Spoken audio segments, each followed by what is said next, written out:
5 असे chat pattern जे swing ट्रेडिंगमध्ये खूप चांगल्या प्रकारे वर्क करतात. जर तुम्ही स्विंग ट्रेडिंग करता आणि तुम्हाला कुठले पॅटर्न फॉलो करायचे किंवा कुठले चार्ट फॉलो करून कशा पद्धतीने ती स्ट्रॅटेजी वापरायची हे जर तुम्हाला माहिती नसेल, तर ह्या व्हिडिओमध्ये त्या 5 बेस्ट असे चार्ट पॅटर्न जे जे मी स्वतः यूज करतो माझ्या ट्रेड्समध्ये. त्यातला शेवटचा जो पॅटर्न आहे त्याच्या मदतीने तर ह्या महिन्यामध्ये मी चक्क ₹50,000 प्रॉफिट जे आहे ते कमवून घेतलं. त्याच्यावर मी ऑलरेडी व्हिडिओ टाकून पण दिलाय. तो व्हिडिओ जाऊन तुम्ही बघू शकता. चला फालतूची बडबड करण्यापेक्षा डायरेक्ट जाऊया तिकडे आणि तिथे जाऊन तुम्हाला जे 5 चॅट पॅटर्न आहे त्यांच्याबद्दल सांगून देतो. तर 5 चॅट पॅटर्न बद्दल आपण डिस्कस करणार आहे. त्यातला जो पहिला पॅटर्न आहे त्याच्याकडे जाऊया डायरेक्ट. सगळ्यात पहिला जो पॅटर्न आहे तो आहे कप अँड हँडल पॅटर्न. आता या पॅटर्नबद्दल ऑलरेडी मी व्हिडिओ माझे काही 2-3 मी घेतले होते स्टॉक आणि या पॅटर्नच्या बेसवर हा जो पॅटर्न आहे या पॅटर्नच्या बेसवर मी ऑलरेडी प्रॉफिट बुक केलं आणि त्या प्रॉफिट बुकिंगवर मी व्हिडिओसुद्धा टाकलेला आहे. तर तो व्हिडिओ जाऊन तुम्ही बघून घ्या. आता हा जो पॅटर्न आहे कशा पद्धतीने वर्क करतो तुम्हाला थोडक्यात सांगून देतो. या पॅटर्नमध्ये काय होतं, एक तो जो स्टॉक आहे तो स्टॉक इथे जर तुम्ही आता हे माझे कर्सर जिकडे पण मूव्ह करतोय तिकडे फक्त लक्ष द्या आणि जी पण गोष्ट मी सांगतोय ती पण ऐकत जायची आहे. ठीक आहे. आता हा जो स्टॉक आहे तो स्टॉक काय करतो, एक तर 52 वीक हाय किंवा तो जो स्टॉक आहे तो असू शकतो लाईफ टाईम हाय. ठीक आहे. आता या दोघांमधून एकतर 52 वीक हाय किंवा दुसरं म्हणजे लाईफ टाईम हाय. इथून ही जी रेंज आहे ही आपण लक्षात घ्यायची. ठीक आहे. तिथे गेला, तिथे गेल्यानंतर त्या स्टॉकमध्ये काय होतं, काही दिवसांसाठी तो जो स्टॉक आहे त्याची प्रॉफिट बुकिंग होते आणि इथे अशा पद्धतीनं तो स्टॉक आपल्याला खाली डाउन ट्रेंडमध्ये दिसतो. ठीक आहे. डाउन ट्रेंड झाल्यानंतर काही वीकसाठी किंवा काही महिन्यांसाठी तो अशा पद्धतीने एक असा बेस क्रिएट करतो आणि तिथे थोडासा काही वेळ जो आहे तो कन्सोलिडेट करतो. ते कन्सोलिडेशन झाल्यानंतर तिथून त्याची एक रॅली सुरू होते आणि ह्या ठिकाणी हा जो रेझिस्टन्स त्याने बनवला आहे, ही जी लाईन आहे, ही लाईन बनवलेली, ही रेझिस्टन्स आहे. ठीक आहे. आता जेव्हाही तो स्टॉक ह्या सेम प्राईजला, जिथे ही प्राईज होती, या सेम प्राईजला येतो, त्या सेम प्राईजला आल्यानंतर परत काही लोकं जे पण या स्टॉकमध्ये ऑलरेडी ज्यांनी स्टॉक घेतलेला असेल, समजा ह्या रेंजमध्ये इथे कुठेतरी ज्यांनी पण स्टॉक घेतला असेल, तर ते लोकं काय करतात, आपली इथे स्टॉक आल्यानंतर ह्या रेंजमध्ये स्टॉक आल्यानंतर प्रॉफिट बुकिंग करतात आणि तो जो प्रॉफिट बुकिंग होतो त्याच्यामुळे तो स्टॉक परत इथून खाली यायला लागतो. आता तो स्टॉक इथे खाली येतो आणि त्याच्यानंतर परत इथून अशा पद्धतीने या काही 3-4-5 दिवसामध्ये ती प्रॉफिट बुकिंग होते आणि ती जी प्रॉफिट बुकिंग झाली आहे, ती प्रॉफिट बुकिंग झाल्यानंतर परत नवीन लोकं काही एंट्री करतात आणि त्या स्टॉकला वर घेऊन जातात आणि ती परत बाईंग सुरू होते. कारण बाईंग सुरू झाली आणि बाईंग सुरू झाल्यानंतर परत तो जो रेझिस्टन्स लाईन आहे तिथून ब्रेकआउट देतो. हा जो पॅटर्न आहे याला एकतर मी ब्रेकआउट पॅटर्न पण म्हणतो आणि दुसरा कप अँड हँडल पॅटर्न पण म्हणतो. आता हा तुम्हाला 52 वीक हाय असेल किंवा लाईफ टाईम हाय असेल, असे जे स्टॉक्स असतील, त्या स्टॉक्समध्ये तुम्हाला हा जो पॅटर्न आहे हा बनताना दिसून जाईल. काही स्टॉक असे पण असतील, की जे कप अँड हँडल पॅटर्न न बनवता डायरेक्ट आता याने कसा हा जो स्टॉक आहे हा कसा बनलाय, असा बनलाय. ठीक आहे. पण काही असे स्टॉक असतील ते डायरेक्ट पण असे मूव्ह देतात आणि मग थोडे इथे रिकव्हर करतात. करून ही जी रेझिस्टन्स लाईन आहे, ही त्यांच्या सपोर्ट बनते आणि सपोर्ट देऊन मग ते परत अपर साइडचा मूव्ह देतात. बरोबर? तर हे आपल्याला लक्षात घ्यायचं आहे. अशा पद्धतीने तो जो पॅटर्न आहे आपला कप अँड हँडल पॅटर्न, तो कप अँड हँडल पॅटर्न अशा चांगल्या पद्धतीने हा जो आपला स्विंग ट्रेड आहे त्याच्यामध्ये वर्क करतो. जाऊया दुसऱ्या पॅटर्नवर. दुसरा पॅटर्न कोणता आहे तो बघून घेऊया. दुसरा जो पॅटर्न आहे तो आहे फ्लॅग पॅटर्न. आता फ्लॅगमध्ये पण बघा इथं जर तुम्हाला बघायला मिळतील, 1-2 एक्झाम्पल दिले आहेत मी. एक आहे बुलिश फ्लॅग पॅटर्न, दुसरा आहे बिअरिश. बुलिश म्हणजे काय? ज्या पॅटर्नमुळे हा जो पॅटर्न आहे, इथे जेव्हा हा पॅटर्न बनतो, तर तेव्हा चान्सेस असतात, तो जो स्टॉक आहे, तो अपर साइडचा मूव्ह जो आहे तो देऊ शकतो. इथे आपल्याला अशा पद्धतीने दिसतोय. दुसरा बिअरिश साइडचा पॅटर्न काय असतो? अशा पद्धतीने डाउन ट्रेंडमध्ये येतो. या रेंजमध्ये कन्सोलिडेट करतो. त्याचा जो सपोर्ट असेल तो ब्रेक करतो आणि इथून खाली जायला लागतो. ठीक आहे. हा आपल्याला दिसतोय. आता हा पॅटर्न दोन्ही पण साईडला बनतो. एकतर हा पॅटर्न तुमचा बुलिशमध्ये पण बनेल. ठीक आहे. त्याच्यानंतर हा जो पॅटर्न आहे बिअरिशमध्ये पण बनेल. आपण काय करतोय? आपण तर फक्त स्विंग ट्रेड करतोय, बरोबर? मग स्विंग ट्रेड जर आपण करतोय, तर स्विंग ट्रेडिंगसाठी आपल्याला फक्त हा जो बुलिश पॅटर्न आहे, या बुलिश पॅटर्नला आपल्याला फॉलो करायचं आहे. ठीक आहे. बिअरिश फ्लॅग याच्याकडे आपल्याला लक्ष द्यायचं नाही. जर समजा लक्ष दिलं पण तर मग बघायचं की एखादा एखादा स्टॉक जर असा खाली येऊन जर हा फ्लॅग बनवतोय, तर मग म्हणजे डाउन ट्रेंडमध्ये येतो. डाउन ट्रेंडमध्ये जर तो फ्लॅग बनवतोय, तर त्या स्टॉकमध्ये आपल्याला एंट्री घ्यायची नाहीये. आपल्याला एंट्री कधी घ्यायची आहे? जेव्हा तो स्टॉक अप्पर ट्रेंडमध्ये आहे असा, ठीक आहे. इथून तो इथे या या रेंजमध्ये फ्लॅग बनवतोय आणि चान्सेस आहेत की हा जो सपोर्ट त्याचा बनलाय, या सपोर्टमध्ये तो या सपोर्टला ब्रेक करतो आणि ब्रेक करून तो वर जायला लागतो. त्या ट्रेडमध्ये, त्या स्टॉकमध्ये आपल्याला एंट्री घ्यायची आहे. या स्टॉकमध्ये आपल्याला एंट्री घ्यायची नाही. या स्टॉकमध्ये आपल्याला एंट्री घ्यायची आहे. ठीक आहे. अजून एक क्लिअर करून देतो. आता बुलिश फ्लॅग पॅटर्न जो आहे त्याच्यामध्ये बघा त्या स्टॉकचं कॅरेक्टर कसं बनतं. सगळ्यात पहिले तो जो स्टॉक आहे, तो स्टॉक काय करतो? असा वर जात असतो. ठीक आहे. त्याच्यानंतर त्याच्यामध्ये थोडीशी प्रॉफिट बुकिंग जर झाली, तर तो अशा पद्धतीने थोडासा कन्सॉलिडेट करतो. हा त्याचा सपोर्ट बनतो. त्याच्यानंतर हा त्याचा रेझिस्टन्स बनतो. जेव्हा तो स्टॉक रेझिस्टन्सला ब्रेक करेल, जिथे तो ब्रेक करतोय, त्या ब्रेकच्या ठिकाणी आपण एंट्री घेतो आणि तिथून मग आपला खाली जो एस-एल असेल, जो पण तुम्ही एस-एल ठेवताय तो, जो पण तुमचा टार्गेट आहे तो, हा टार्गेट, हा तुमचा एस-एल. तुम्ही तो टार्गेट आणि एस-एल ठेवता आणि तुम्ही त्या स्टॉकमध्ये एंट्री करता. ठीक आहे. दुसरं, काही जे स्टॉक्स असतात, जसं आता ह्या पॅटर्नमध्ये कसं बनलाय, थोडासा असा वर गेलाय आणि थोडासा खालच्या साईडला असा बनतोय. ठीक आहे. हा पण फ्लॅगच आहे. एक तर फ्लॅग असा बनेल, एक तर फ्लॅग सरळ असा बनेल, एक तर फ्लॅग मग असा बनू शकतो. फ्लॅग कसाही बनेल. पण तो फ्लॅग जेव्हाही अप्पर साइडला ब्रेक करतोय, म्हणजे तो काय होतोय, तिथे आपल्याला काय करायचंय? बाय करायचंय. तो जर स्टॉक खालच्या साइडला ब्रेक होतोय, तिथे आपल्याला काहीच करायचं नाही. इथे आपण जर तुम्ही नंतर एव्हरेज वगैरे म्हणजे नंतर जर तुम्ही समजा फ्युचर वगैरेमध्ये जर तुम्ही ट्रेड करताय, हेजिंग वगैरे करताय, तो नंतरचा विषय. तर तेव्हा तुम्ही सेल साइडचा ट्रेड पण घेऊ शकता. पण जेव्हा आता आपण काय करतोय, आपण कॅशमध्ये ट्रेड करतोय. जेव्हा एखादा स्टॉक येथे ब्रेक करेल, तर त्या स्टॉकमध्ये आपल्याला ट्रेड करायचा नाही. त्या स्टॉकला आपल्याला सोडूनच द्यायचं आहे. इथे आपल्याला काय करायचं आहे? No trade. आता याच्यामध्येच मी तुम्हाला अजून 2-3 एक्झाम्पल दाखवून देतो. ठीक आहे. हे पहिलं एक्झाम्पल झालं. हा झाला दुसरा एक्झाम्पल. याला आपण बिअरिश वेज फ्लॅग पॅटर्न म्हणतो. पहिला जो तुम्ही पॅटर्न बघितला, तो जो पॅटर्न आहे, त्या पॅटर्नला आपण फ्लॅग पॅटर्न एक्झाम्पल म्हणतो. दुसरा जो आहे, याला आपण बुलिश वेज पॅटर्न, बुलिश आणि बेरिश वेज फ्लॅग पॅटर्न असं म्हणतो. यांची नावं-बिवं जाऊ द्या. फक्त एवढं लक्षात ठेवा, की फ्लॅग पॅटर्न आहे. बाकी ऑलमोस्ट सगळे पॅटर्न जे आहेत ते सेम आहेत. याच्यामध्ये काय होतंय? याच्यामध्ये सेम अशा पद्धतीने त्याची रेंज बनते. जेव्हा पण तो स्टॉक इथे आला, सपोर्ट घेतला, रेझिस्टन्स जवळ आला, सपोर्ट घेतला, रेझिस्टन्स जवळ आला, सपोर्ट घेतला, रेझिस्टन्स जवळ आला, सपोर्ट घेतला आणि इथून अप्पर साइडला ब्रेक देतो, तेव्हा आपण त्याला बाय करतो. जेव्हा तो वरती येऊन खालच्या साइडला ब्रेक देतो, तेव्हा आपण त्याला नो ट्रेड. ठीक आहे. आपण त्याच्यामध्ये ट्रेडच नाही करत. तसं तर सेलचा ऑप्शन आहे हा, पण आपण ते करतच नाही. आपण फक्त आणि फक्त बायिंग साइडचे ट्रेड घेतोय. आपण कोणतेही सेलिंग साइडचे किंवा आपण फ्युचरमध्ये याच्यामध्ये आपण ते जातच नाही. आपण बिगिनर लेव्हलवर कशा पद्धतीने स्विंग ट्रेड तुम्हाला शोधायचा आहे, त्याच्यावर काम करतोय. या पॅटर्नवरून तुम्हाला लक्षात आलं असेल, जेव्हाही स्टॉक जातोय वरच्या साइडला, तेव्हा तुम्हाला करायचं आहे बाय. जेव्हाही स्टॉक जातोय खालच्या साइडला, तेव्हा तुम्हाला ट्रेड नाही करायचं आहे. अजून याच्यामध्ये फ्लॅग पॅटर्नमध्ये अजून एक पॅटर्न आहे, तो पण तुम्हाला दाखवून देतो. ठीक आहे. आता आहे हा जो पॅटर्न आहे, याला पेनंट पॅटर्न. तोच फ्लॅगचा थर्ड एक्झाम्पल आहे. त्याला म्हणतात bullish and bearish pennant flag pattern असं त्याचं नाव आहे. हा पण सेम तसाच आहे. ठीक आहे. वरच्या साइडला सेम तोच पॅटर्न बनतोय. इथून ब्रेक दिला, तो वर जातोय. डाउन ट्रेंडमध्ये आहे. थोडासा हा ब्रेक दिला, खाली याने आपला सपोर्ट ब्रेक केल्यानंतर तो खाली येतोय. इथे याने रेझिस्टन्स ब्रेक केला तर तो वर जातोय. आता एक गोष्ट तुम्ही लक्षात घ्या, सपोर्ट आणि रेझिस्टन्स बघा किती महत्त्वाचे. एखादा स्टॉक सपोर्टला ब्रेक करतोय, तो स्टॉक कुठे जातोय? तो स्टॉक जातोय खाली. हा सपोर्ट आहे. हा रेझिस्टन्स आहे. जेव्हा आपण रेझिस्टन्सला ब्रेक करतोय, तेव्हा तो स्टॉक जातोय वरती. जेव्हा आपण स्टॉक हा सपोर्ट आहे खालचा, बरोबर? हा आहे सपोर्ट, हा आहे रेझिस्टन्स. परत तिन्ही पॅटर्न मी तुम्हाला एकदा दाखवून देतो. फ्लॅग पॅटर्न मधला पहिला पॅटर्न आहे बुलिश फ्लॅग पॅटर्न. ठीक आहे. याच्यामध्ये जर अजून एक गोष्ट तुम्हाला लक्ष द्या. आता हा जो बुलिश फ्लॅग पॅटर्न आहे, याच्यामध्ये काय होतंय?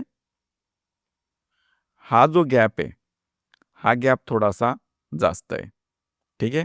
दुसरा जो पॅटर्न आहे, हा पॅटर्न सेकंड एक्झाम्पल, याच्यामध्ये हा जो गॅप आहे हा थोडासा कमी झालेला आहे बघा. ठीक आहे, इथे थोडासा, इथे जर तुम्ही बघितला इथे थोडासा जास्त आहे. ठीक आहे, आता इथे जर मागे आलो, इथे थोडासा कमी झाला आहे. त्याच्यानंतर इथे जर आलात तर ह्या पॅटर्नमध्ये डायरेक्ट त्या दोन्ही पण रेजिस्टन्स आणि सपोर्ट जे आहे ते टच झालेत आणि तिथून मग तो इथे ब्रेक झालाय, इथे ब्रेक झालाय.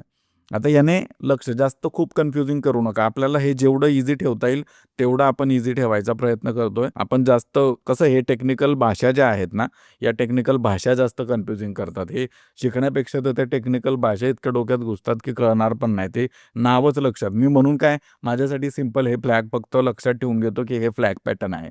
बाकी हे पेनंट पॅटर्न आहे, बुलिश वेज फ्रेंड पॅटर्न आहे, ते सगळं सोडून द्या. फ्लॅग पॅटर्न आहे एवढं लक्षात ठेवायचं. पहिला कोणता होता, कप अँड हँडल. दुसरा कोणता होता, फ्लॅग पॅटर्न. तिसरा जो हा पॅटर्न आहे, या पॅटर्नचं नाव आहे हेड अँड शोल्डर पॅटर्न. ठीक आहे, आता हेड अँड शोल्डर पॅटर्न मध्ये काय होतं, इथे जर तुम्ही बघत असाल, हे आहेत त्याचे हात. ठीक आहे, हे आहे त्याचं डोकं, त्या स्टॉकचं हेड, हे आहे लेफ्ट शोल्डर, हे आहे राईट शोल्डर आणि त्याच्यानंतर हे काय आहेत त्याचे हात आहे. आता इथं जर ड्रॉइंग केली अशी मस्त, एखादा जर मी पेंटर असतो तर मी ड्रॉ करून दाखवलं असतं तुम्हाला. इझी आहे, मी ते चार्टच असे ठेवलेत की तुम्हाला लगेच बघितल्यावर लक्षात यायला पाहिजे. मला जास्त एक्सप्लेन करायची गरज नाही पडली पाहिजे. ठीक आहे, आता हेड अँड शोल्डर पॅटर्नमध्ये काय होतं आहे, स्टॉक जो आहे तो अप ट्रेंडमध्ये आहे. असा थोडासा त्याने रिव्हर्सल दिला, मग त्याने परत अप ट्रेंडमध्ये गेला. त्याच्यानंतर त्याने परत आपली जी ही नेकलाईन होती त्या नेकलाईन जवळ आला, म्हणजे जो त्याने सपोर्ट बनवला खालचा त्या सेम सपोर्ट जवळ आला. तिथून परत तो अपर साईडला जायला लागला आणि परत जो शोल्डर त्याने सेम हा जो त्याने रेजिस्टन्स बनवला होता त्या रेजिस्टन्स जवळ तो स्टॉक येतो आणि तिथून परत खाली यायला लागतो. आणि त्याचा जो हा सपोर्ट आहे, नेकलाईन तिथे मी लिहिलंय, पण त्याचा जो सपोर्ट आहे तो सपोर्ट जेव्हा तो ब्रेक करतो तर स्टॉक तिथून खाली जायला लागतो. म्हणजे काय होतं, स्टॉक असा येतो, इथून खाली जातो, इथून थोडासा वर जातो, परत त्या सेम रेंजला येतो, परत वर जातो आणि इथून जेव्हा हा जो सपोर्ट आहे बनलेला, हा सपोर्ट जेव्हा तो स्टॉक ब्रेक करतो, ब्रेक करून खाली येतो, त्याचा अर्थ तो स्टॉक आहे डाऊन ट्रेंडमध्ये जायची शक्यता जी आहे त्या स्टॉकची वाढून जाते. सेम तसंच इथं inverse head and shoulder pattern जो हा आहे बेअरिश, म्हणजे हा खाली जाणारा बेअरिश पॅटर्न आहे, हा आहे बुलिश पॅटर्न. जेव्हा एखाद्या स्टॉकमध्ये सेम तसाच पॅटर्न बनतो पण उलटा, इथे बघा, इथे असा आहे, इथे थोडासा उलटा बनलाय, की हा त्याचा काय होतोय रेजिस्टन्स, हा त्याचा सपोर्ट होतोय. जेव्हा बाईंग साईडला काय बघितलं आपण, जेव्हा रेजिस्टन्सला ब्रेक करतो कुठलाही स्टॉक तर चान्सेस असतात की तो त्या रेजिस्टन्सला ब्रेक करून अप्पर साईडला जाऊ शकतो. जेव्हा एखादा स्टॉक सपोर्टला ब्रेक करतो तर तो जो स्टॉक आहे तो स्टॉक चान्सेस असतात की खाली जाऊ शकतो. जेव्हा जेव्हा तुम्ही कुठल्याही स्टॉकमध्ये जर एंट्री करायचा प्लॅन करताय, पहिले तर तुम्हाला मी सांगितलंय व्हॅल्यूम आपले ते 3 टूल इम्पॉर्टंट स्विंग ट्रेडिंगवाले, तो व्हिडिओ जाऊन तुम्ही बघा. त्याच्यात मी सांगितलंय 3 इम्पॉर्टंट टूल. हा तिसरा पॅटर्न झाला. त्याच्यानंतर जाऊया चौथा जो पॅटर्न आहे त्याच्याकडे. चौथा जो हा पॅटर्न आहे हा आहे असेंडिंग आणि डिसेंडिंग ट्रायंगल पॅटर्न. पहिला बघूया आपण, पहिला जो पॅटर्न आहे आपला डिसेंडिंग पॅटर्न, जो डाऊन ट्रेंडवाला पॅटर्न आहे, तो कसा बनतो. सपोर्ट बनतो, स्टॉक खाली येतोय, त्या सपोर्टला क्लिक करतो, थोडासा वर जातो, मग इथे येतो, मग असा येतो, इथून तो जाऊन मग खाली येतो. हा त्याचा डिसेंडिंग पॅटर्न बनला. हा त्याचा हाय आहे, तो काय करतोय, लोअर हाय लोअर हाय, L H L H L H, हा सपोर्ट त्याचा बनलाय. हा हायर हाय आणि लोअर लो काय असतं ते जर तुम्हाला higher high lower low, lower high higher low वगैरे ते त्याच्यावर जर व्हिडिओ पाहिजे असेल तर ते सांगा, त्याच्यावर पण मी व्हिडिओ घेऊन येईल. हे पण एक थोडासा आपला स्विंग ट्रेडिंगसाठीच मदतीचा एक ती गोष्ट आहे, एक असा पॅटर्न आहे, स्ट्रॅटेजी आहे, त्याच्यावर पण आपण डिस्कस करून घेऊ नंतर. ठीक आहे, हे आलं लक्षात. तसंच सेम हा जो असेंडिंग पॅटर्न आहे याच्यामध्ये काय होतंय, सेम हा सपोर्ट बनलाय, सॉरी रेजिस्टन्स बनलाय, स्टॉक असा वरच्या साईडला येतो, त्या रेजिस्टन्सला टच करतो, खाली येतो स्टॉक, मग तो परत रेजिस्टन्सला टच करतो आणि अशा पद्धतीने तो स्टॉक जो आहे इथे ब्रेकआउट देतो. हा जो पॅटर्न आहे या पॅटर्नला आपण काय म्हणतो, हा हायर लो बनवत चाललाय. हायर लो म्हणजे हा लो आहे त्याचा, बरोबर, पण तो याचा हा इथे लो होता, त्याने वरती लो बनवला, परत वरती लो बनवला, परत वरती लो बनवला, परत वरती लो बनवला, म्हणजे तो काय करतोय, हायर लो बनवत चाललाय. बरोबर. तर असं जेव्हा होतंय आणि हा जो सपोर्ट त्याचा रेझिस्टन्स आहे, जेव्हा तो स्टॉक रेझिस्टन्स ब्रेक करतो, तेव्हा आपण त्या स्टॉकमध्ये एंट्री घेतो आणि तिथून मग पुढे आपला तो अशा पद्धतीचा असेंडिंग पॅटर्न बनतो. हा एक असा चौथा सिंपल पॅटर्न आहे, की जे तुम्ही स्विंग ट्रेड जर करताय, तर स्विंग ट्रेडिंगमध्ये तुम्ही या पॅटर्नला सुद्धा वापरू शकता. शेवटचा आणि 5वा जो पॅटर्न आहे, ज्या पॅटर्नवर मी स्पेशल व्हिडिओ बनवला आहे आणि दुसरी गोष्ट म्हणजे ह्या पॅटर्नच्या मदतीने आणि कप अँड हँडल हे जे 2 असे पॅटर्न आहेत, यांच्या मदतीनेच मी सगळ्यात जास्त ट्रेड जे आहे ते माझे करत असतो. तर त्याच्यावर पण मी ऑलरेडी व्हिडिओ बनवला आहे. तो पुलबॅकचा व्हिडिओ तुम्ही बघा. त्यात अजून तुम्हाला डिटेलमध्ये याची आयडिया येईल. आता इथे काय होतं, पुलबॅक जो हा पॅटर्न आहे स्ट्रॅटेजी, याच्यामध्ये काय होतं, एखादा स्टॉक काय करतो, तो असा वरच्या साईडला जातो. इथे तुम्हाला दिसत असेल वरच्या साईडला जातोय आणि एक एव्हरेज त्या रेंजमध्ये त्या कन्सोलिडेट करतो. म्हणजे ठीक आहे, स्टॉक असा आला वरती, मग इथे थोडासा खाली फिरतोय. ह्या रेंजमध्येच तो काही महिने, काही आठवडे जे आहे तो फिरत राहतो. त्याच्यानंतर या रेंजला ब्रेक करतो आणि ब्रेक जेव्हा तो करतो, तो ब्रेक करून तो परत थोडासा वर जातो आणि वर गेल्यानंतर तिथून थोडीशी रिकव्हरी देतो. ठीक आहे. रिकव्हरी देऊन ह्या रेंजला जेव्हा तो ब्रेकआउट करतो, त्याच्यानंतर आपण त्या ट्रेडमध्ये एंट्री घेतो. एक तर पहिला हा एक ऑप्शन आहे. ठीक आहे. काय झालं, रेंजमध्ये काय झालं, हा जो बेस बनतोय, इथे बघा रेंज ब्रेकआउट होतो. हा रेंज ब्रेकआउट झाला, त्याच्यानंतर स्टॉक वर गेला. वर गेल्यानंतर मग काय झालं, पुलबॅक झाला थोडासा. मग तिथून जेव्हा परत ही जी प्राईज आहे, त्या प्राईजची ब्रेकआउट झाला. हा जो हाय मारला होता त्याने, या हायचा जेव्हा ब्रेकआउट झाला, तेव्हा परत आपण त्या स्टॉकमध्ये एंट्री घेतो. किंवा काय करतो, काही जे स्टॉक असतात, ते स्टॉक काय करतात, आता इथे तर हा एक पॅटर्न आहे. नॉर्मली फिरला, हा रेंजचा ब्रेकआउट दिला, तो खाली येतो आणि इथून पण असे वर चालले जातात. आता इथे हा 2 वेळेस असा खालीवर झालाय. काही स्टॉक जे आहेत ते असे 2 वेळेसही नाही होत. जसं एक वन टाईममध्ये रिटर्न झाले जातात. आता एंट्री कधी घेतो आपण? मोस्टली तर आपण जेव्हा ही जी रेंज आहे, या रेंजची ही प्राईसचा जेव्हा ब्रेकआउट होतो, ते ब्रेकआउटच्या या ठिकाणी आपण एंट्री घेतो. ठीक आहे. किंवा दुसरं काय करू शकता, की जेव्हा तो खाली येतोय, आता इथून हा जेव्हा असा खाली आला ह्या पॉइंटला, मोस्टली तर मी ह्या 2 गोष्टी फॉलो करतो. एक तर पुलबॅकला पण एंट्री होते, जसं की हा इथे ऑप्शन मी दाखवलाय पुलबॅकला एंट्री. तर तशी एक एंट्री होऊन जाते. दुसरी किंवा डायरेक्ट प्राईसला ब्रेकआउट नंतर एंट्री होते. समजा जर एक्झाम्पल आता हा स्टॉक असा वर गेला, त्याने जेव्हा हा पुलबॅक देतोय, या पुलबॅकच्या वेळेस पण आपण एंट्री करू शकतो. तर हा एक असा पुलबॅक पॅटर्न, एकदम सिंपल पुलबॅक पॅटर्न आहे. तर हा जो दुसरा एक पॅटर्न आहे, या साईडला पण तुम्ही बघत असाल, की इथे डाउन साईडला जेव्हा त्याचा ट्रेंड सुरू होतो, तेव्हा पण अशा पद्धतीचा सेम प्रत्येक प्रत्येक जो कोणता पण स्टॉक आहे ना, तर प्रत्येकाचे पॅटर्न जे आहे, ते प्रत्येकाचे पॅटर्न हे सेम साईडला आहेत. हा जो कप अँड हँडल पॅटर्न आहे, हा कप अँड हँडल पॅटर्न रिव्हर्समध्ये पण बनतो. किंवा कधीतरी हा जो कप आहे, हा कप इथे असा बनलाय. कधीतरी कप असाही बनतो. मग तो जरी हा कप जरी बनला, ठीक आहे. हा असा कप जरी बनला, तरी पण त्याचा जर ब्रेकआउट होतोय रेझिस्टन्सचा, तर तो पण तिथून वर जायचे चान्सेस असतात. दुसरा, हा जो पॅटर्न आहे, आता याच्यामध्ये तुम्ही ऑलरेडी एक्झाम्पल तुम्हाला दिलंच आहे, की बाबा बुलिशमध्ये रेझिस्टन्स जो आहे, त्याचा ब्रेकआउट व्हायला पाहिजे. बिअरिशमध्ये सपोर्ट जो आहे, त्या सपोर्टचा ब्रेकआउट व्हायला पाहिजे. दुसरं एक्झाम्पल घ्या, तर जो आपला इथे रेझिस्टन्स आहे, त्याचा ब्रेकआउट झाला तर बाय करायचं. समजा इथून सपोर्ट आहे, या सपोर्टला ब्रेकआउट केलं तर आपण काय करतो? No trade. त्या स्टॉकमध्ये आपण ट्रेडच करत नाही. ठीक आहे. दुसरं नेक्स्ट जो एक्झाम्पल आहे, तिसरा एक्झाम्पल असेंडिंग पॅटर्नचा, त्याच्यामध्ये पण सेम आहे. सपोर्टला जर ब्रेक करत असेल, त्याच्यात आपण करतो नो ट्रेड. रेझिस्टन्सला जर ब्रेक करत असेल, त्यात आपण करतो बाय. प्रत्येक वेळेस एक गोष्ट लक्षात ठेवा, प्रत्येक वेळेस जेव्हा तुम्ही ही ट्रेड करताय, तेव्हा प्रत्येक वेळेस तुम्हाला स्टॉप लॉस आणि टार्गेट जो आहे तो लावूनच काम करायचं आहे. ठीक आहे. इथे पण सेम आहे. थर्ड पॅटर्नमध्ये, चौथ्या पॅटर्नमध्येही सेम आहे आणि 5वं जे आपलं पुलबॅक पॅटर्न आहे, त्याच्यामध्येही सेमच आहे. प्रत्येक वेळेस ती गोष्ट तुम्हाला लक्षात ठेवायची आहे. तर हे होते आपले 5 चार्ट पॅटर्न, ज्यांच्या मदतीने मी स्वतः पण ट्रेडिंग करतो. जर तुम्हाला व्हिडिओ आवडला असेल तर व्हिडिओला लाईक करून जा. तुम्हाला जर व्हिडिओ आवडला असेल तर व्हिडिओला लाईक करून जा. काही प्रश्न असतील तर कमेंटमध्ये विचारू शकता आणि या 5ही पॅटर्नमधून कोणत्या पॅटर्नवर तुम्हाला व्हिडिओ पाहिजे तेही मला कमेंट करून सांगा. ऑलरेडी कप अँड हँडल जो ब्रेकआउट पॅटर्न आहे त्याच्यावर व्हिडिओ येऊन गेलाय. जो पुलबॅक पॅटर्नचा व्हिडिओ आहे त्याच्यावरही व्हिडिओ येऊन गेला. व्हिडिओ जर तुम्ही शेवटपर्यंत बघितलाय तर खूप प्रेम, थँक यू सो मच इथपर्यंत सपोर्ट करण्यासाठी. तुम्ही पूर्ण व्हिडिओ बघताय. जे लोकं शेवटीपर्यंत थांबलेत, तुम्हाला मी सांगतोय स्पेशली, तुम्ही हा व्हिडिओ पूर्ण बघितला त्याच्यासाठी तुमचं खूप खूप धन्यवाद. Thank you so much.